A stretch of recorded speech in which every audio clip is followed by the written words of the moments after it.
bonjour, avec vous Maria Balorova pour présenter une édition spéciale d'Anna News. Le Kremlin a annoncé la prolongation du traité New START de réduction des armes stratégiques sur les conditions de Moscou. Le vice-ministre russe des Affaires étrangères Sergei Ryabkov a précisé que la Russie se félicitait de la décision de l'administration du président Biden de prolonger l'accord. Celui-ci a été prorogé de 5 ans sans aucune condition préalable. C'est exactement ce que Moscou souhaitait. M. Ryabkov a ajouté que la précédente proposition de Russie sur le gel mutuel des arsenaux nucléaires des deux pays pendant un an n'était plus pertinente. Vladimir Poutine et Joe Biden ont discuté de cette question par téléphone et ont accepté de prolonger le traité, qui est actuellement le seul accord russo-américain de limitation des armements. Les présidents ont exprimé leur satisfaction à propos de l'échange de notes diplomatiques qui s'est tenu aujourd'hui pour parvenir à un accord sur la prorogation du traité de réduction des armes stratégiques offensives. Dans les prochains jours, les parties achèveront toutes les procédures nécessaires pour assurer le fonctionnement ultérieur de cet important mécanisme juridique international de limitation mutuelle des arsenaux de missiles nucléaires, indique le communiqué de la présidence russe.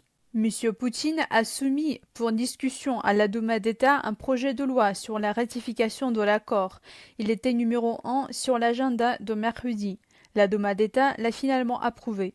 La Maison-Blanche a également confirmé officiellement l'accord conclu par messieurs Poutine et Biden lors d'une conversation personnelle. Ils ont discuté de la disposition des deux pays à prolonger le traité New START pour une période de 5 ans, convenant que leurs équipes travaillent d'urgence et clôturent la question de l'extension de l'accord d'ici le 5 février. La porte-parole du ministère russe des Affaires étrangères, Maria Zakharova, a déclaré lundi que les responsables russes avaient déjà entamé un travail pratique avec leurs homologues américains pour prolonger l'accord clé. Le secrétaire du Conseil de sécurité russe, Nikolai Patrushev, en a discuté par téléphone avec le conseiller américain à la sécurité nationale, Jake Sullivan.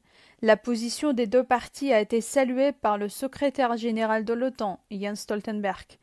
Nous ne devrions pas être dans une situation où nous n'avons aucune restriction d'ogive, a déclaré Stoltenberg avant de poursuivre. Je ne considère pas l'extension du traité comme la fin, mais comme le début des efforts pour renforcer davantage le contrôle international des armes nucléaires. L'accord, officiellement appelé le traité New START de réduction des armes stratégiques, limite le nombre d'armes nucléaires déployées à Washington et Moscou à 1550 unités de chaque côté. Il a été signé en 2010, est entré en vigueur le 5 février 2011 et aurait dû expirer le jour de son 10e anniversaire.